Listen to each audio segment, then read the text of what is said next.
Bienvenidos una mañana más a Generación Euro. Estamos ya en el jueves 26 de junio de 2025. Hoy vamos a tener contenidos bien interesantes que os van a gustar, pero arrancando por lo último, no olvidéis dejar siempre un like, os lo digo siempre, suscribíos al canal, si no lo habéis hecho ya, estamos ya muy cerquita del millón de suscriptores, y si queréis uniros a la gran familia de Periodista Digital, pues le dais a la pestaña de unirme, y por el precio de poco más de un café al mes, no llega ni a 2 cafés, a pesar de la inflación, no llega ni a 2 cafés, podéis ser miembros de la gran familia, digo, pertenecer a la membresía de Periodista Digital y tener acceso a contenidos privados, tener acceso también a los próximos programas y eventos que estamos ya preparando en directo, sobre todo, más que durante el verano, después del verano, estamos preparando unas jornadas extraordinariamente interesantes en las que nuestros amigos de la Comunidad de Madrid sin duda nos van a ayudar y que pueden resultar del máximo interés, y también a tener un trato preferente tanto en los chats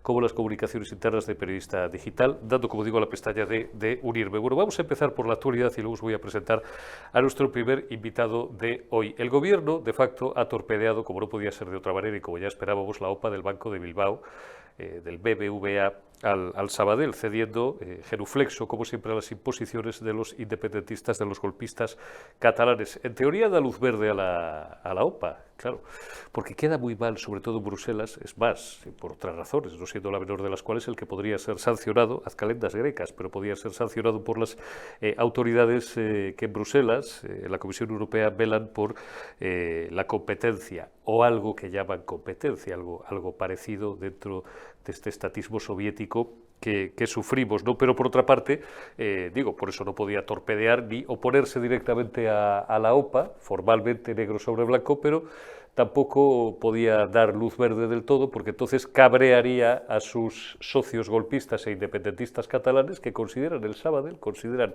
pues una empresa privada, una multinacional, un banco, una empresa financiera al fin y al cabo, que es absolutamente, como digo, privada, lo consideran como parte de ese patrimonio de la catalanidad, ¿no? De esa republiqueta catalana que solo existe en su fantasía y en su imaginación calenturienta.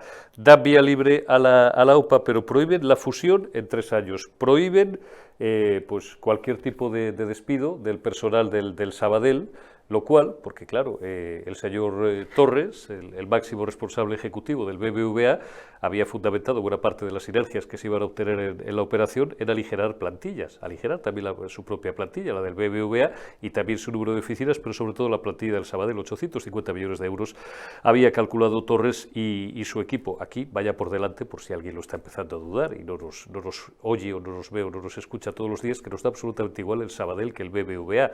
Ni tenemos acciones, ni tenemos cromos, como se dice en el argot, de ninguna de las dos entidades financieras, ni tenemos mayor interés, simplemente tenemos, al menos quien os habla, tenemos interés en que se respeten las reglas del mercado y sobre todo de la libre competencia, y que el Estado meta sus sucias manos, en la menor medida posible, en todos los asuntos que tienen que ver con empresas privadas, ¿no? Al prohibir por decreto, por imposición gubernamental, aunque el señor Cuerpo ni una mala palabra ni una buena acción, luego todo lo adorna con ese savoir-faire que le caracteriza y tal, pues está prácticamente alicortando del todo la operación. El otro día todavía Sánchez Llibre, ahora en funciones que pasa de ser comisionista de lo que se llamaba tradicionalmente la minoría catalana en Madrid, con despacho en el Hotel Palace, enfrente del edificio del Palacio de la Carrera de San Jerónimo, a representante de los empresarios catalanes, todavía subrayaba, pues en fin, esa catalanidad, esa presunta catalanidad del banco de Sabadell, ¿no? No sé muy bien el señor Oliu si pensará lo mismo o no, porque ya saben ustedes que el dinero ni tiene, porque no lo puede tener ni patria, ni color, ni ninguna adscripción política, ni muchísimo menos, ¿no? Todavía digo, el otro día, hace muy pocos días, el señor Sánchez Llibre advertía o daba un cierto toque de atención, cuidado, que estamos atentos y vigilantes al gobierno acerca de su decisión final, que, como estoy contando, se sustanció el pasado martes en Consejo de Ministros, y que, aunque da vía libre a esta OPA, de facto lo que hace es poner tantos condicionantes que es como prácticamente como si lo hubiera prohibido. Hablaremos de esto en la segunda parte de este Generación Euro, de este programa, pero antes permitidme que os presente a un buen amigo que además lo será sin duda a partir de este momento en Generación Euro y en Periodista Digital, que es Miguel Ángel Alonso Cancino, que es presidente de... Don Miguel Ángel, muy buenos días, ¿cómo estás? Muy buenos días. Y ahora os aclaro que además os llamará la atención, pues una persona extraordinariamente joven. Eres presidente de la... Asociación Libertaria Austríaca. Asociación Libertaria Austríaca, muy bien, me lo aprenderé para referirme a vosotros en adelante en su correcta y estricta literalidad. Lo primero que tengo que hacer con Miguel Ángel es darle las gracias personales, especiales, porque bueno, pues me facilitaste el otro día, nos facilitaste, pues digamos, el tener muy cerca a Javier Milei y asistir, que ha sido la última vez que ha estado Javier Milei en España, fue hace 2 viernes, si no recuerdo mal, en el Centro Riojano, en Serrano 25. Un abrazo también a los amigos del Centro Riojano y, por supuesto, también a los amigos del Club de los Viernes y a los amigos del Juan de Mariana, para recibir, digo, Javier Milei el premio del Instituto Juan de Mariana. Y, digo, nos diste la oportunidad de asistir muy de cerca, prácticamente, pues a una pieza como son todas las suyas, a una pieza oratoria, a un discurso absolutamente extraordinario. Primero contándonos cómo ha conseguido un poco más de 1 año y medio, ni siquiera 1 año y medio, ¿no?, desde su advenimiento al poder, darle la vuelta a Argentina, que era pues prácticamente un país y prácticamente arruinado y a la cola del mundo, no solamente ya en degradación de su sistema político, de sus libertades y de su Estado de Derecho, sino en la más, pues en fin, estricta ruina desde el punto de vista económico, y luego abogando también por cuáles son, en su opinión, que es la opinión de muchos de nosotros, las políticas que realmente funcionan, las políticas que combaten el consenso socialdemócrata, el mal llamado Estado del Bienestar y, sobre todo, el estatismo, que es algo que, bueno, pues desde hace más de un siglo se ha enseñoreado absolutamente de todos los países que son considerados desarrollados. ¿Qué es lo que más destacarías, Miguel Ángel, de las políticas que ha implementado hasta ahora Milei y cuáles serían extrapolables, pues por ejemplo, al caso español, que lejos de la propaganda gubernamental, bueno, pues está en unos estándares de calidad democrática paupérrimos, en función de lo que opinan de nosotros en Europa y de los informes de Transparencia Internacional, sobre todo los del año 2024, que destacan nuestra corrupción y la degradación de nuestras instituciones, con unas cuentas públicas además, cuyo conocimiento se traslada a la opinión pública por parte del gobierno de una forma sesgada y manipulada, y que ni mucho menos va como un cohete, como dice el presidente. Pues yo creo que hay principalmente 3 patas clave, ¿no?, en la política fiscal, principalmente, que es lo que más me llama la atención del presidente Javier Milei y que muy poca gente se está atreviendo hoy en día a hacer. Es decir, recortar el gasto público, que es algo prácticamente impensable en Europa. Es decir, ¿quién se atreve a tocar las pensiones? ¿Quién se atreve a tocar el estado del bienestar, como bien decías? ¿Quién se atreve a rebajar el gasto un poquitín? Nadie, absolutamente nadie en este país y en toda la zona euro. Por otra parte, también me parece muy interesante el calificar los impuestos de robo. Es decir, muy poca gente califica no solo los impuestos de robo, sino que es cierto que es mucho más fácil hablar de los impuestos, de que voy a bajarlos, de que es que están asfixiando a las clases medias, a las clases trabajadoras, etcétera, pero hablar de los impuestos como un robo es muy difícil de vender, es una idea muy compleja de vender al público abierto y que, sin embargo, ha calado profundamente en toda la sociedad argentina. Pero lo que sí que me llama mucho la atención y me parece muy interesante es cómo ha bajado el gasto público, siendo una idea tan impopular en general. Es decir, rebajar el gasto público es mucho más difícil que hablar de reducir impuestos. Reducir impuestos es tremendamente sencillo. Es decir, tú le estás diciendo a una persona, te voy a dejar de tocar el bolsillo, te voy a dejar de meter la mano en el bolsillo, y la gente está encantada. Sin embargo, cuando les dices, te voy a tocar los, desde mi punto de vista, mal llamados derechos sociales, arde Troya. Es decir, aquí en España se habla de bajar pensiones, o de reducir el gasto en sanidad, o de reducir el gasto en educación, y las calles arden. Las calles arden en España y es algo tremendamente terrible desde mi punto de vista que la gente sea tan poco consciente de cuál es el problema grueso del gasto público. Y sobre todo, pasando al último punto que me llama mucho la atención de la política fiscal de Javier Milei, de la deuda y del déficit. Es decir, Milei se ha encargado de reducir el déficit de Argentina y de conseguir hasta superávits públicos, y por otra parte de reducir los niveles de la deuda. Y como estamos viendo, se ha cargado todo el entramado público que existía de subvenciones, de paguitas para un lado y para otro, para sobre todo generar un sistema clientelar que ha destruido la economía argentina y que, sin embargo, con esa reducción del gasto, con esa reducción de impuestos, del déficit y de la deuda, la economía argentina está reflotando, está creciendo enormemente y como estamos viendo en los últimos datos, no solo la inflación ha caído, sino que está creciendo el PIB e incluso el consumo privado. Correcto, porque si hay que destacar uno de los varios éxitos de Javier Milei en este año y medio, en estos 17, 18 meses que lleva al frente de esa gran nación amiga y hermana que es Argentina, es la lucha contra la inflación, hasta dejarla prácticamente reducida a la mínima expresión, ¿no? La inflación, que siempre los que somos liberales y somos devotos, pues bueno, en España ahora tenemos el ejemplo, digamos, más poderoso intelectualmente desde hace muchos años, del cual ha bebido el propio Javier Milei, desde el inicio de su formación como economista, es el de Jesús Huerta de Soto.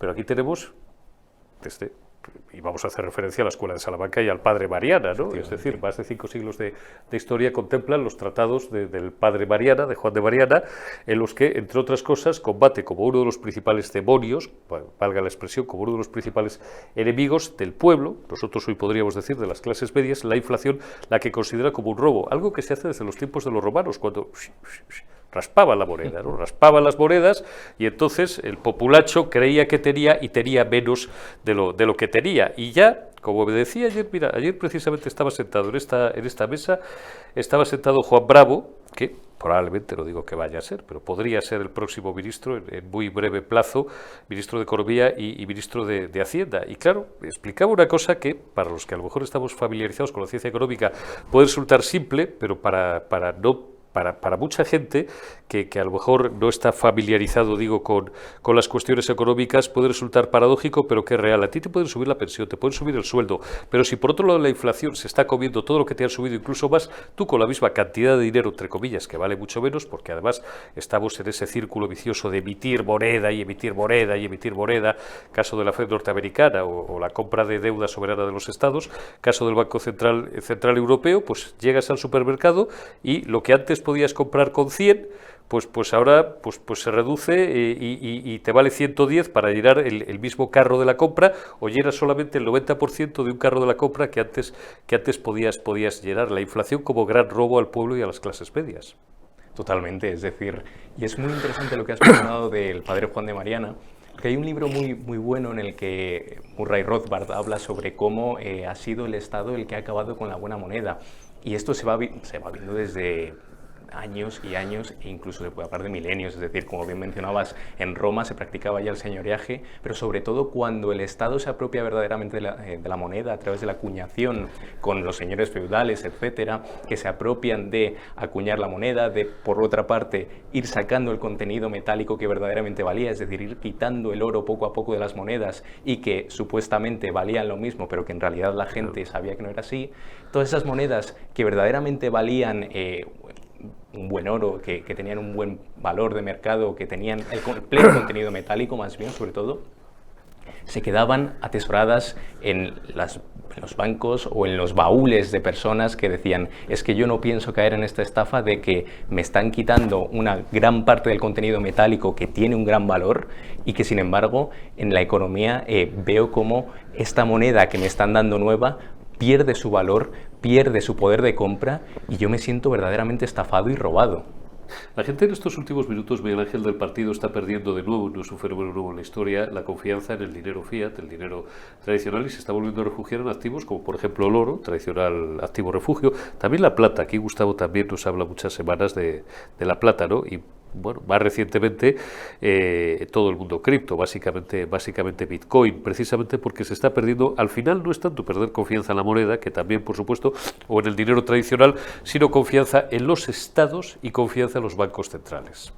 Totalmente. Y es que me parece muy interesante, sobre todo, cómo el sistema cada vez pierde más crédito. Es decir, es continua la forma en la que el oro crece respecto a las monedas fiat. Vemos cómo continuamente en las gráficas se va depreciando la moneda respecto al oro. Es muy curioso que una compañera de clase me mencionó alguna vez: es que es muy interesante que el valor del oro es muy volátil. Y le digo: no es así. Lo que es volátil es el valor del dinero fiat, que se deprecia continuamente respecto al oro. Y que por lo tanto el oro crece no porque la demanda crezca del propio oro o porque otras circunstancias que hayan generado un shock, sino que es que la moneda fiat se deprecia continuamente y pierde el valor que antes tenía y todo el poder de compra que en un momento en el pasado tuvo.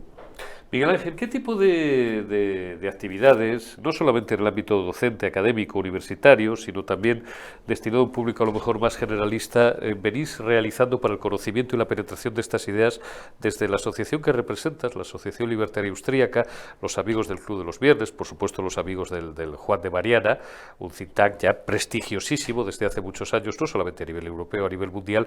¿Qué actividades venís implementando últimamente para la difusión de estas ideas? Pues nosotros organizamos conferencias con todo tipo de personalidades. Hemos contado con gente del mundo empresarial, como por ejemplo Marc Urgell, un gran amigo de la casa, de la asociación. Hemos contado con expolíticos, como por ejemplo Iván Espinosa de los Monteros, Rubén Manso Olivar, que son también grandes amigos de la asociación, sí. O por otra parte con prestigiosos académicos, como lo es el profesor Jesús Huerta de Soto, que nos ha dado continuamente unas masterclasses en la asociación y un grandísimo apoyo. De hecho, estuvimos con él hace relativamente muy poco, de hecho 2 meses aproximadamente, en Buenos Aires, junto a él, en su gira en el Cono Sur, que bueno, él estuvo previamente en Chile y nosotros le acompañamos en Argentina, para otorgarle... Le dio un premio, Milei. Efectivamente, sí. Nosotros también le dimos un premio, sí. No tan destacado como el del presidente Milei, pero le dimos lo que se llama, la primera edición del Premio Juventud Hispanoamericana por la Libertad, que es un premio otorgado por la Red Hispanoamericana por la Libertad, que es otro de los proyectos que trabaja conjuntamente con la Asociación Libertaria Austríaca. Es una organización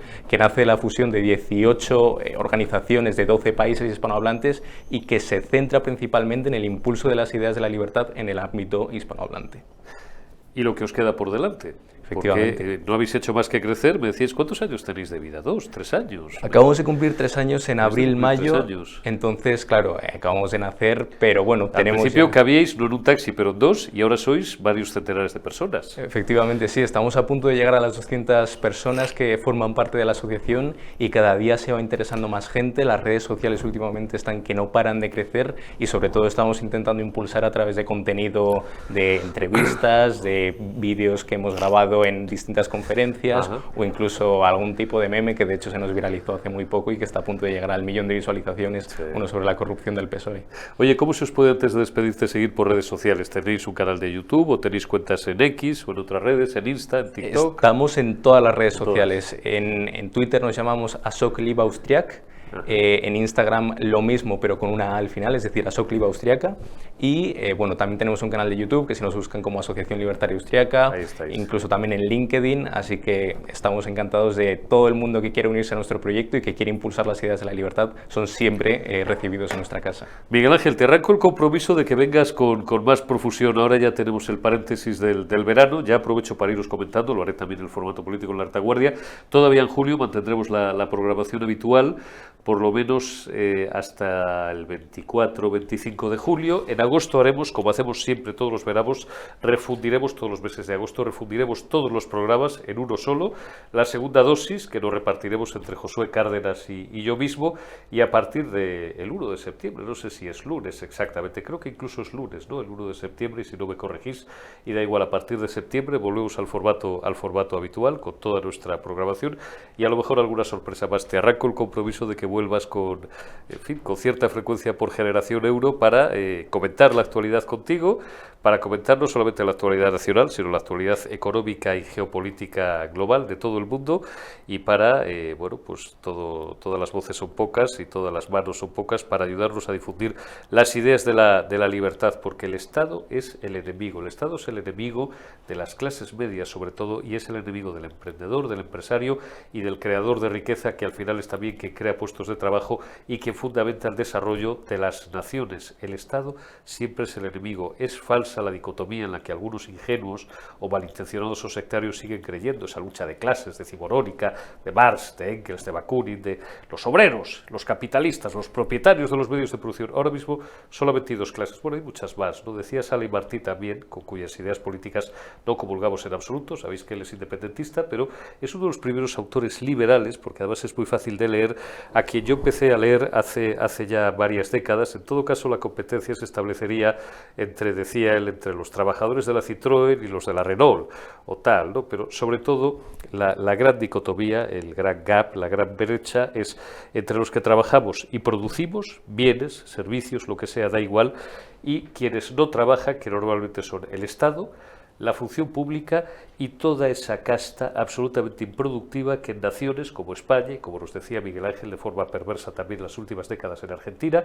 y en muchos otros lugares, Trump fue lo primero que hizo, contratar a Elon Musk para empezar a eliminar toda la grasa y toda la caspa del sistema, pues prácticamente equilibran, están a la par. Es decir, por cada tipo que trabaja y produce riqueza, hay un tipo que vive de la riqueza que produce otro. Esa es la gran perversión, ese es el gran cáncer y eso es lo que muchos nos proponemos combatir. Don Miguel Ángel Alonso, muchísimas gracias, presidente de la Asociación Libertaria Austríaca. Muchísimas gracias por la invitación, ha sido un placer y espero verte muy pronto. Espero que vuelvas por aquí con frecuencia a partir de la vuelta del verano. Continuamos en Generación Euro. Continuamos en Generación Euro después de esta interesantísima charla con Miguel Ángel Alonso Cancino, que es pues probablemente uno de los... Habéis notado que es un tipo jovencísimo, no voy a deciros, a decir qué edad tiene, por pudor, ¿no?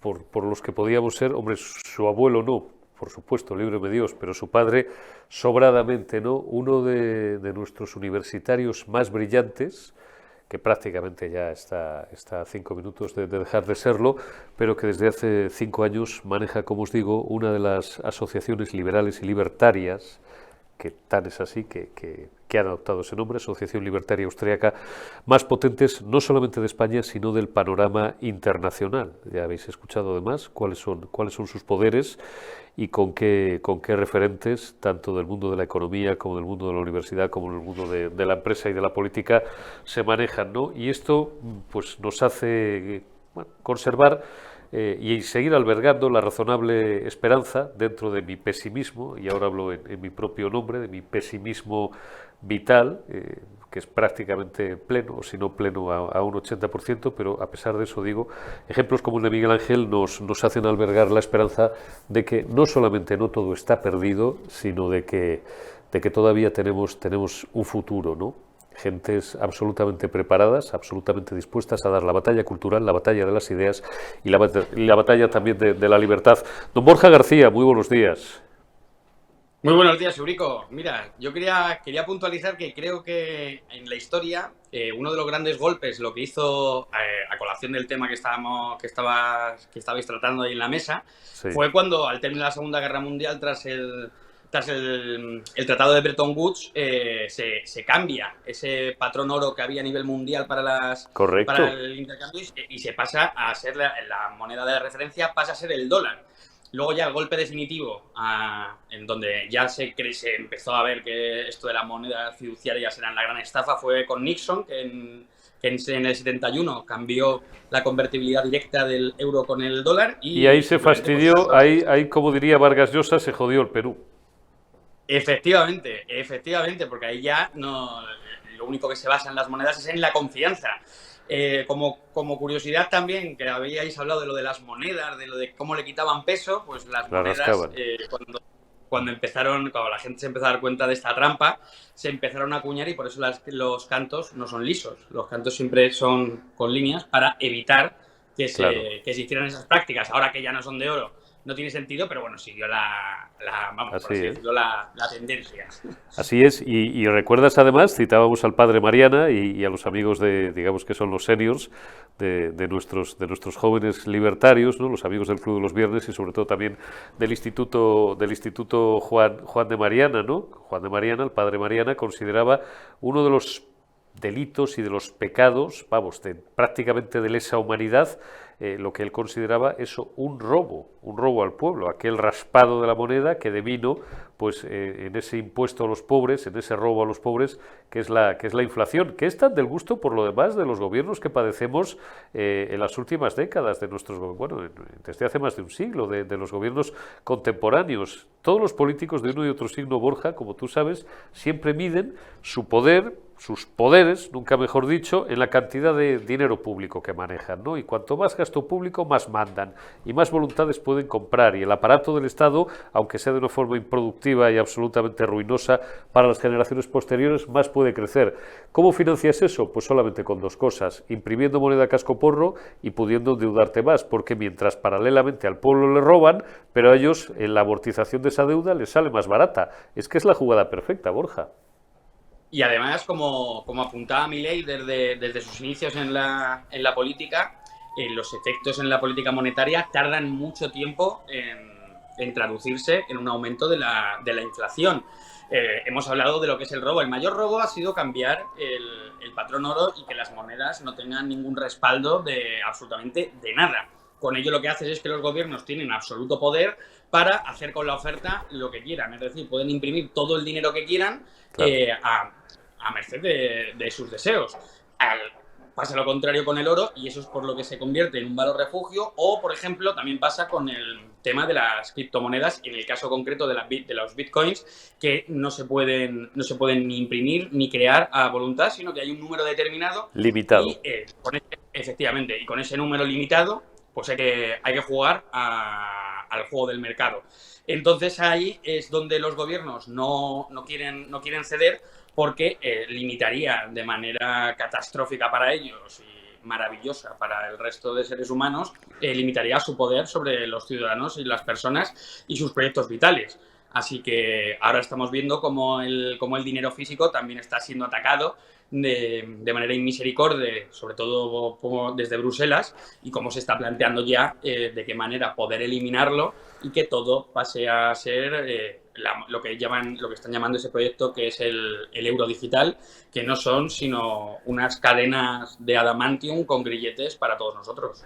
Totalmente. Dos opiniones requiero de ti muy, muy rápidas, Borja. Una, la primera, acerca de esa actuación vergonzosa y vergonzante del gobierno en torno a la OPA del Sabadell. No pueden prohibirla porque entonces las autoridades comunitarias de defensa de la competencia se echarían encima de ellos, podrían llegar a multar al gobierno de España. El gobierno de España incluso podría afrontar acciones judiciales, no ya en nuestro país, sino a nivel europeo. Y hombre, esto además tiene muy mala venta.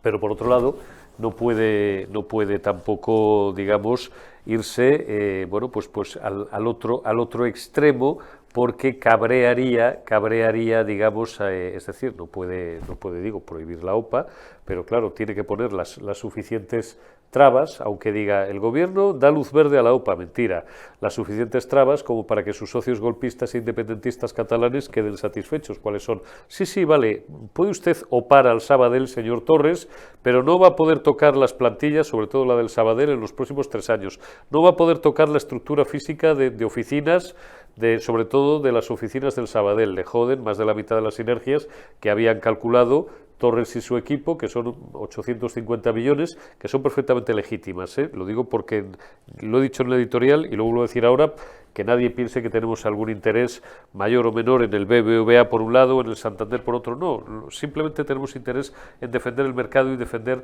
la libertad de desenvolverse como crean oportuno y conveniente sus directivos y sobre todo sus accionistas de las empresas privadas, con lo cual, claro, le pone tantos condicionantes que en la práctica la OPA pues prácticamente es imposible o es antieconómica, Borja. Claro, pero no es que lo ponga el gobierno, es que el problema que tiene este gobierno es que está a merced de los espurios intereses de los socios que le mantienen en la Moncloa. Entonces tiene que hacer cosas como estas porque se ven obligados a ello. También salió hoy la noticia de que desde el gobierno estaban intentando de alguna manera controlar el BBVA, y también se estaba hablando de maniobras para controlar Repsol.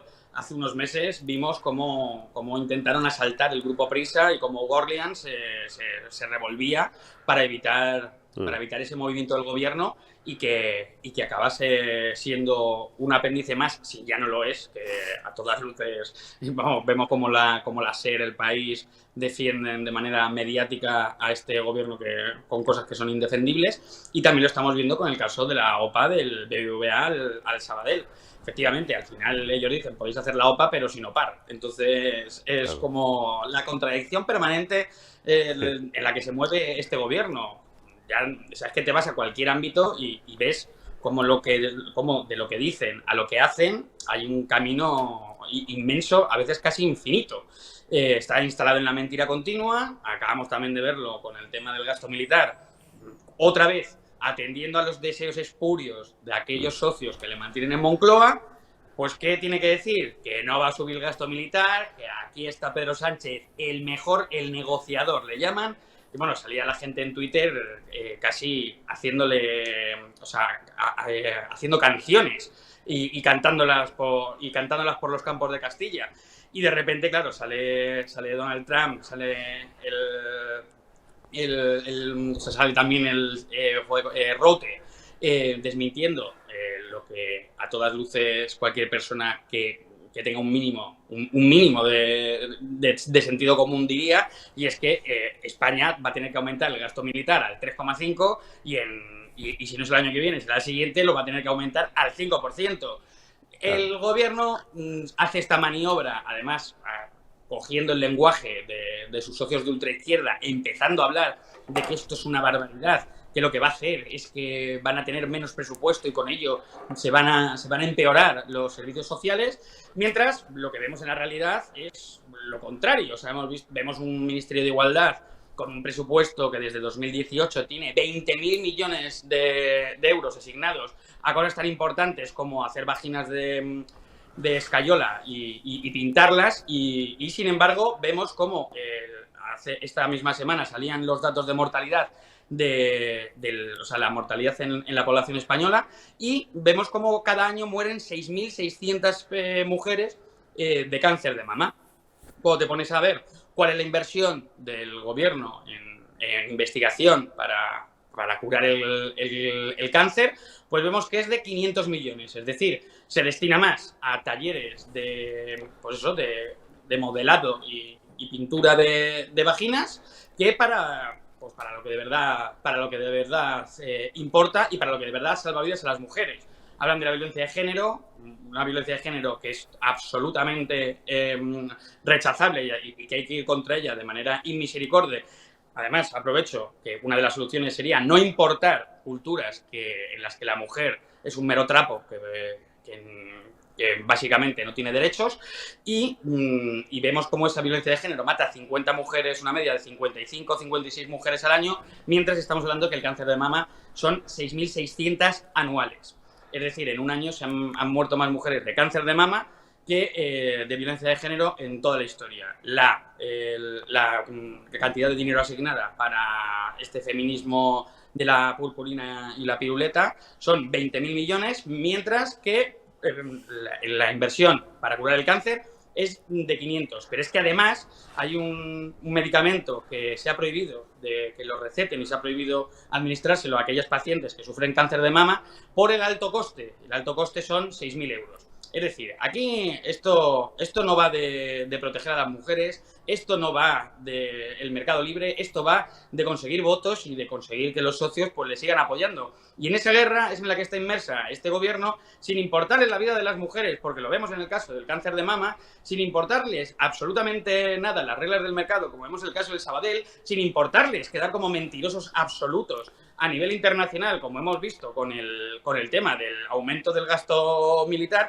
y en definitiva, como vemos cada día al gobierno y en particular a Pedro Sánchez, que no dice una verdad ni al médico. Está claro. Don Borja García, como siempre, alto y claro, como todas las semanas. Muchísimas gracias, compañero, por tus análisis, hoy sobre todo centrados, aparte de nuestras ideas liberales y libertarias, en ese asunto de la prohibición tácita, porque en el fondo es lo que ha sido, y no lo contrario de la OPA del BBVA al Sabadell, y del ridículo y de la insolidaridad que estamos demostrando con nuestros aliados europeos y norteamericanos, y sobre todo de esa facilidad que tiene el figura y últimamente corregida y aumentada de convertir pues en rubbish, en basura, todo lo que toca, y de que España sea considerada cada vez un socio menos fiable o directamente un apestado en el resto del mundo. Borja García, muchísimas gracias, te envío un abrazo y hasta la semana que viene. Cuídate mucho, compañero. Un abrazo a todos. Un abrazo grande, Borja García. Gracias, también os vayáis. En unos minutos arrancamos la retaguardia. Hoy jueves con José Ramón Riera en la primera mitad de la retaguardia y en la segunda, como siempre últimamente, o los miércoles o los jueves, hoy toca el jueves, un debate en la cumbre entre Coto Matamoros y Eduardo García Serrano. Nos vemos enseguida.